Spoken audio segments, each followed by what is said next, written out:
Shalom and peace be with you all. Every time that I stand here, I don't want to, because this is way out of my comfort zone. But when invited, I feel compelled to speak out, because to say or do nothing is to be complicit. We will all stand as witnesses on the day of judgment, as well as here and now. Our marching, our boycotting, and our protesting will speak and bear witness to the genocide in Gaza. We have heard the Israeli aims to annihilate the Palestinian people, and we have witnessed the sheer brutality of it all. If one October the 7th has turned the Israelis into such genocidal maniacs, what would 76 years of massacres have done to them? But as Parveen Hussain says, nothing can justify October the 7th, but October the 7th justifies everything, and it seems anything.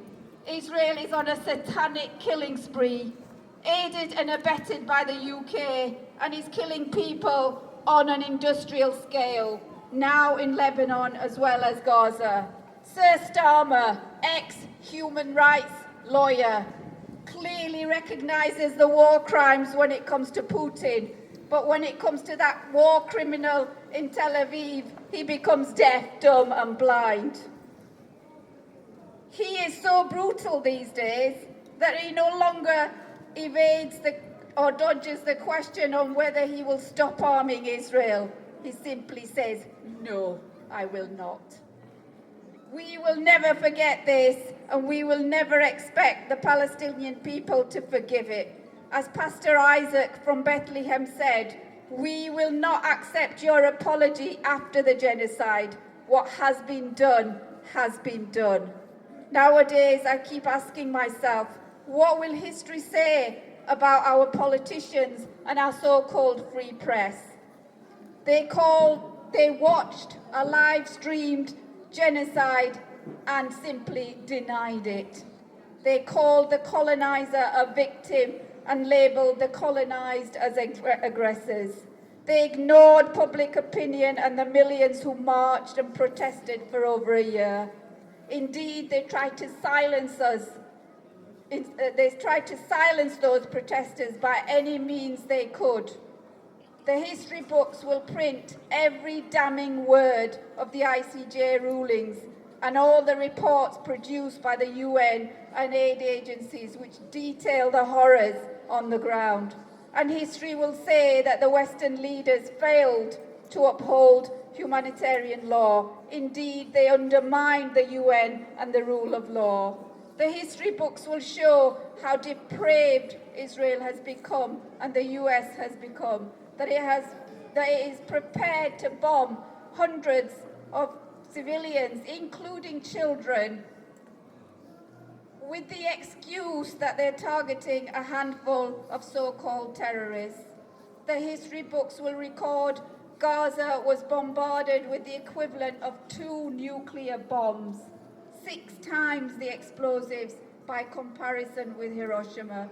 History students will be asked to compare the Western response to the war in Ukraine and the war on Gaza, and hence history will record with glaring clarity the double standards and the hypocrisy of the West.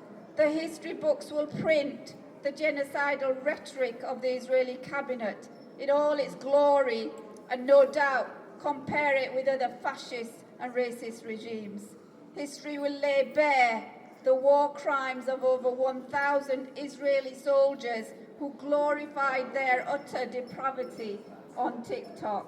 History will look back in disgust at every single person who justified Israel's actions and every single leader who stood with them and gave them the bombs to kill with and the diplomatic cover to shield them from accountability. History will say they knew everything but did nothing. But most importantly, I pray that the history books will say that the evil ideology of Zionism was dismantled forever and the Palestinian people were freed. Free, free! Palestine! Free, free! Palestine! From the river to the sea! Palestine will be free!